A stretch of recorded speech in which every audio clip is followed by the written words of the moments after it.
the dirtiest players in NFL history. Big shout out to Red Zone for the video about to react to. This video is probably gonna make me upset, bro. I hate dirty players, bro. From a safety who left a player paralyzed to a linebacker with over $4 million worth of fines. Here are the dirtiest NFL players of all time.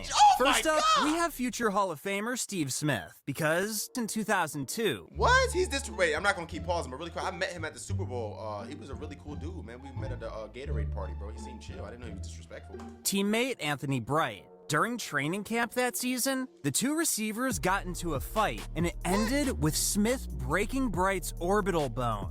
Ouch. Bro, and if you don't know, the orbital bone is the bony cup that surrounds your eye. Wow, bro, that's crazy, bro. Did he go blind? So that doesn't sound fun.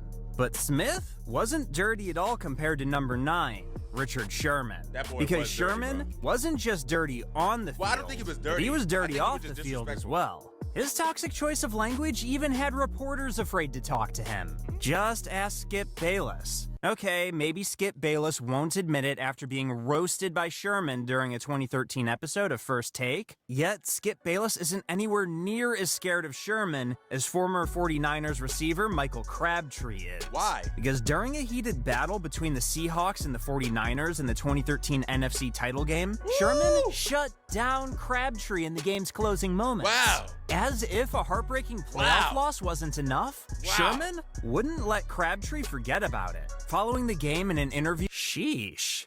Crabtree, I don't know what you said, but you clearly awoke the Bro, what the fuck? Why did the video just skip like that, bro? But I don't know what be happening, bro. Sometimes with Red Zone's videos, like, they just skip and it just, like, skip stuff. Look. The game in an interview, sheesh. Like, what did he say in the interview, bro? Like, what the freak, bro? I ain't gonna lie, though. I know Richard Sherman is known for a lot of trash talk, but I don't think he's dirty. Like, I gotta see more. I don't think he's dirty. I think he just talks trash, bro. When I think of dirty, I think of people who try to hurt people, you know, do wild stuff. But then again, this is only, like, you know, there's still a lot more players to get to. So we'll see how dirty just some of these players are. Crabtree, I don't know what you said, but you clearly awoke the beast. But he got off easy, because that wasn't bad at all compared to one player who did something so dirty, he almost made his teammate take his life. But at number 8, we have safety Roy Williams, because back in the early 2000s, horse collar tackles were legal. In fact, Williams became notorious for using them, including when he broke Terrell Owens' leg one season. What? That hurts. Ow, look at his leg. Did you see how his leg got crushed? Including when he broke Terrell Owens' leg one season. That hurts. Ow! I'm so glad horse collars are out, bro. That is such a nasty, dirty tackle, bro. I hate when people would do that. And I hate when people would grab people with dreads, too. That was so annoying. As it turns out, Williams utilized this tackling technique so much that he injured not one, but 3 players during the 2014 NFL season through horse collar. In one season, he injured 3 people from horse collar tackling him, bro. Damn, that's why I hate the Cowboys, bro. They dirty, bro. Tackles. Uncoincidentally, this was also the last year horse collar tackles were allowed. So, third time's the charm, right? And speaking of players who took cheap shots, Terrell Suggs at number 7 on this list also has his fair share of cheap shots. Because over the years, Suggs developed a strong disliking for the Steelers. As a division rival, Suggs knew the best way to beat the Steelers was without Ben Roethlisberger quarterbacking them. So he would hurt him. With this being said, T-Sizzle earned a bad reputation by attacking Roethlisberger's knees. Suggs wanted to win at all costs, and his main goal was to break Roethlisberger's knees. Oh my God. Just chill. Bro, that is so, bro, all right, let's be real, man. A lot of y'all are here in the NFL to change your life, change your family's life, bro. Get to the money, get home safe, you know what I'm saying, and just be able to have a career after. Why are you purposely trying to, it's just a game at the end of the day. Why are you trying to hurt people, bro, and ruin their career, ruin their chances of getting money? And Suggs' teammates weren't much better because of Ray Lewis. Unlike the rest of the players in this video, Lewis was involved in a murder case back in 2001. What? Which automatically interests him. Ray Lewis he killed somebody? And he played in the NFL? But you got people in jail for taxes. Among the NFL's dirtiest players to some. However, what puts him over the edge are his dirty hits throughout his career. Specifically, hits from the 2010 season, where Lewis had to pay over 2 separate fines of $25,000.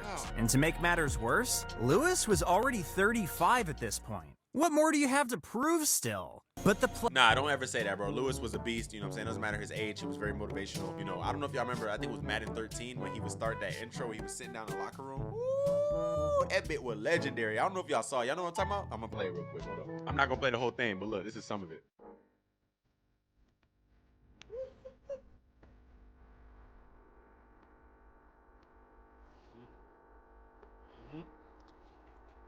Yeah! Yeah!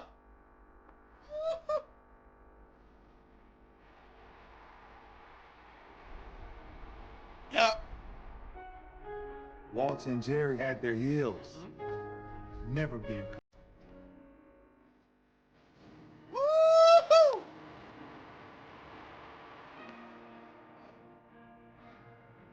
Yeah!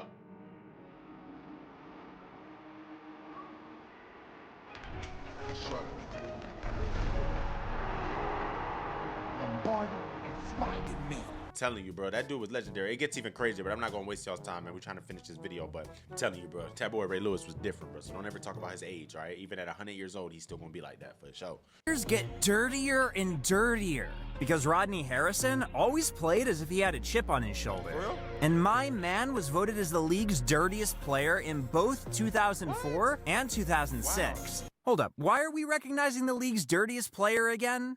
Regardless of the reason, Harrison clearly proved his dirtiness time and time again. But how? This includes in 2002, where Harrison was suspended for a head-to-head hit on Jerry Rice. What was the one that was absolutely worth it?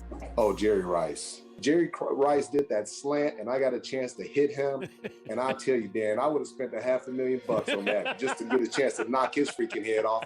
Damn, bro, you done retired years later and you still... Imagine saying, ooh, the favorite part of my career was knocking somebody out. Bro, that's sick, bro. Yeah, that boy got some dog in him. Probably a lion. Ironically, this also marked Harrison's last season with the Chargers. 6 years later, when Harrison retired, he had accumulated over $200,000 worth of fines throughout his career. I mean, that's no small chunk of change if you ask me. Ultimately, Harrison gained his negative reputation because of helmet-to-helmet hits, something he has in common with former Raiders safety Jack Tatum. And with him only being 5'10" and 200 pounds, Tatum had to be creative and take advantage of the NFL rulebook during his playing days. But one of his hits in particular propelled him to spot number 4. What? Because in a Raiders preseason game against the Patriots in 1978, Tatum made one of the hardest hits in NFL history against opposing receiver Terrell Suggs. This hit was so brutal that it left Suggs paralyzed from the chest down. Here. Oh, the intended receiver is Terrell Suggs. The man he ran into was Jack Tatum. And Suggs was down. How horrific. Dude, you knocked his helmet off.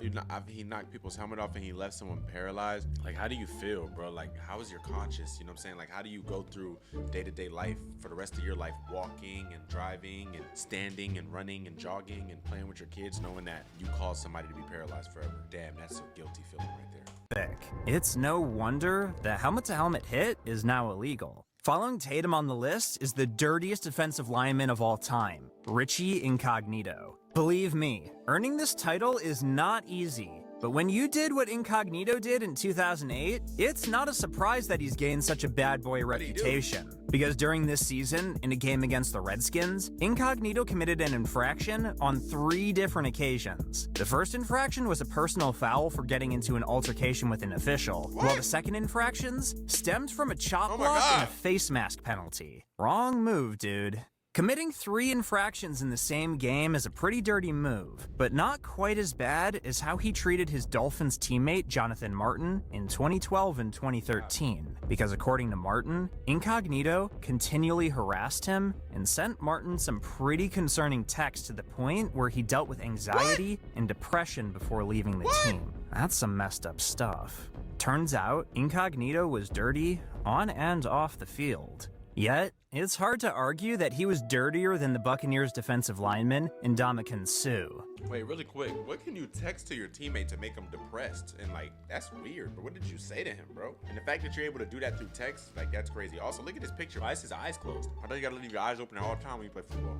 Suh is on a different level than the rest of these players so far. Not many can compete with Suh when it comes to on-the-field fights or cheap shots after the play, because one of these incidents took place in a 2014 playoff game against the Packers when Suh was on the Lions, because Suh sacked Aaron Rodgers but decided to take things a step further after the play. With Rodgers on the ground, Suh attempted to injure Rodgers in the hopes of a playoff. Nope, I've seen this play before. I think y'all are tripping. I don't think this was on purpose. Go in the comments, let me know. Do y'all think this was on purpose? I think he accidentally stepped on his leg while he was backing up. I don't think he purposely did that. Look. Crossing the line. Similarly, 313-pound Suh stepped on the Texans quarterback Matt Schaub's crotch into. That was an accident too. He didn't purposely kick him in the nuts, bro. Like, bro, it's momentum. Is a big man falling. I don't know. I don't think that's purposely, bro. Look. Suh stepped on the Texans quarterback Matt Schaub's crotch in 2012. This man is trying to stop people from having kids. Come on, man. Someone needs to teach Suh the golden rule. On a similar note, Vontaze Burfict also needs to learn the golden rule because he is even dirtier than Suh. I'm talking about this. I heard this name. I heard he was the dirtiest like NFL player ever. I heard about the Antonio Brown hit, but like, what else did he do? Is only known for one thing: being a jerk on the football field. Burfict's dirtiness isn't debatable either, as Burfict has been fined $4.2 million. What the hell? How is that even possible? As hard as that is to believe, it's more believable if you've watched Burfict on the field yourself. Seemingly, year after year, Burfict was making headlines for all the. Wait, NFL finds in the league head by Raiders. I'm making Vontaze Burfict. You have a problem with the comments? John Gruden not happy about what they're saying. And their team really bad. Is obviously upset. Oh, damn. However, his most notable headline won a playoff game in over 25 seasons. However, his most notable headline won a playoff game in over 25 years. Come on, Burfict. This action, along with many others, makes Burfict one of the dirtiest players in NFL history. But you know what's even dirtier? You not clicking the video on the screen. So don't do me dirty. That was a good video. I learned a lot of information. There was just a lot of skipping around, bro. I know it's not his fault, but hey, big shout out to Red Zone, man. You know what I'm saying? All right, man, let's do a health check on the channel. Damn, it's raining out here. The thing about Florida, early in the day, it'd be so beautiful. Beautiful outside. My bad, guys. And then it just start raining, bro. Let's do a health check on the channel real quick. Check it out, see how it's going. 48.1K. We doing good, man. You know what I'm saying? These three should hit 10K soon. Hopefully this hit 20. This hit 15 right here. You know what I'm saying? Everything looking good, man. We're on the road to 50K subs. We at 48.1. You know what I'm saying? Let's try to get to 50K, man. 50K gonna be lit. That's halfway to 100. You know what I mean? That's Sursky. Appreciate the love and support, man. See you guys next one. Make sure you always put God first. It's your boy Mack. Gang, gang.